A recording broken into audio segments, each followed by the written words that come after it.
Ja, und damit kommen wir hier dann auch schon zu Samsung. Und bei Samsung ist Folgendes. Südkorea hat hier ein Investitionsprogramm angekündigt, bei dem mehrere 100 Milliarden Dollar für KI und Halbleiter investiert werden sollen. Und zwar werden sowohl Samsung als auch SK Hynix mehr als 500 Milliarden Dollar investieren und jeweils zwei neue Chipfabriken im Südwesten des Landes einrichten. Da gab es ein bisschen Unstimmigkeiten in der Berichterstattung. Es sah heute früh tatsächlich noch so aus, als würde jedes dieser Unternehmen, also sowohl Samsung als auch SK Hynix, jeweils 4 Anlagen bauen. Das scheint jetzt doch nicht der Fall zu sein. Das sieht jetzt eher so aus, als würde jedes Unternehmen 2 weitere Produktionsanlagen bauen. Das heißt, Südkorea ist dabei, hier den Bereich Chipfabriken deutlich neu aufzustellen, deutlich weiter auszubauen. Und da geht es also darum, zum einen die DRAM-Produktion innerhalb von 5 Jahren zu verdoppeln. Und auf der anderen Seite soll auch der Bereich NAND deutlich ausgebaut werden.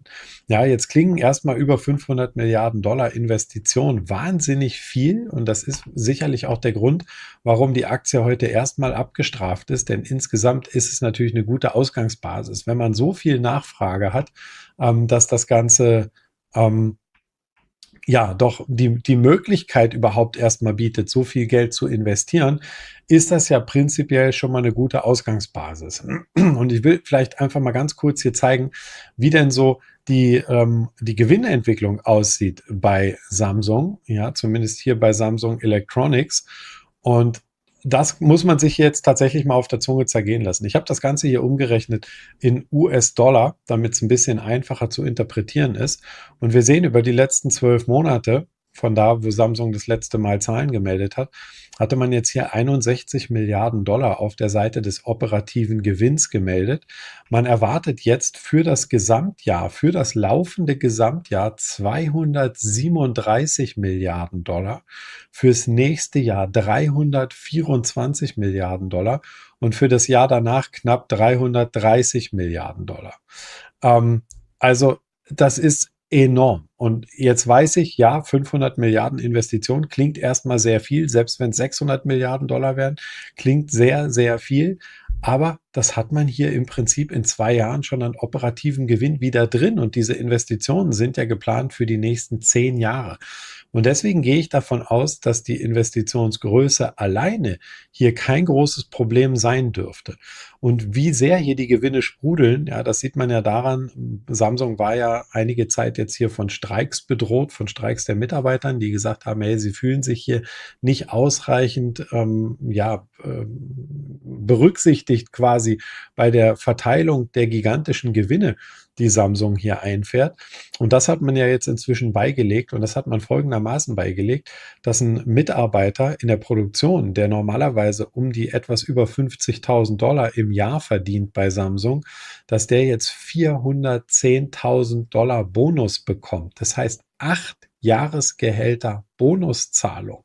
Das ist das, was jeder einzelne Mitarbeiter bei Samsung bekommt. Parallel gibt es obendrauf noch ein dickes Aktienrückkaufprogramm. Ja, über, ich glaube, 50 bis 60 Milliarden Dollar werden noch eigene Aktien zurückgekauft. Also ist es wirklich enorm, was man eben über diesen Cashflow, über diesen operativen Gewinn, den man hier generiert, alles leisten kann. Ja, und um vielleicht diese Summen hier von 240 und 325 Milliarden mal richtig ins Verhältnis setzen zu können. Ja, einer der größten Verdiener weltweit ist natürlich Alphabet. Und wenn man sich anschaut, was Alphabet hier an operativen Gewinn erwartet fürs Gesamtjahr, dann sind das 170 Milliarden. Ja, nur noch mal kurz zur Erinnerung. Bei Samsung ja, stehen wir bei 237, also mehr Gewinn als Alphabet. Und das setzt sich die nächsten Jahre hier fort. In 27 erwartet man von Alphabet 205 Milliarden, von Samsung 320. Ja, 2028 Alphabet 246 Milliarden, Samsung 330 Milliarden. Ja, also leisten können die sich diesen CapEx allemal.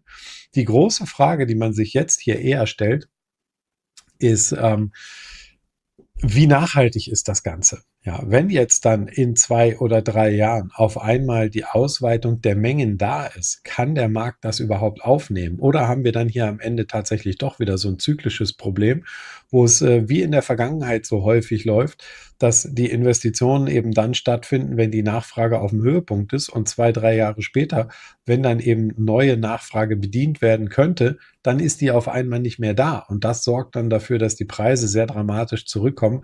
Das ist ein Risiko, das ist jetzt auf jeden Fall da. Ja, und diese großen Investitionen, naja, die sorgen natürlich hier nicht gerade für Erleichterung und für eine Verbesserung der Ausgangsbasis, außer die Nachfrage bleibt derart stark, wie sie jetzt ist, weil im Moment ist man eben nicht im Ansatz dabei, das erfüllen zu können, was der Markt normalerweise aufnehmen könnte. Nur dadurch haben wir ja diese extremen Preissteigerungen gesehen. Ja, und wenn wir uns gleich noch kurz über Apple unterhalten, werden wir sehen, wie weit das Ganze inzwischen geht. Aber das ist erstmal die Ausgangsbasis hier in einer Samsung-Aktie.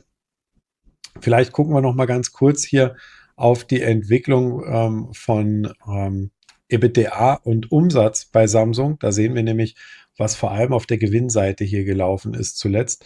Und das unterstreicht vielleicht auch noch mal, warum meiner Meinung nach diese Bewegung in der Aktie, die wir hier gesehen haben, absolut gerechtfertigt ist und weshalb ich hier auch noch eher Platz nach oben sehe, als dass die Party hier vorbei ist und jetzt irgendeine Blase hier platzt. Denn wenn man auf die Bewertung draufschaut, ich sehe da keine Blase. Ja, wir stehen hier bei Samsung bei einem knapp 6er Kurs-Gewinn-Verhältnis auf die nächsten 12 Monate.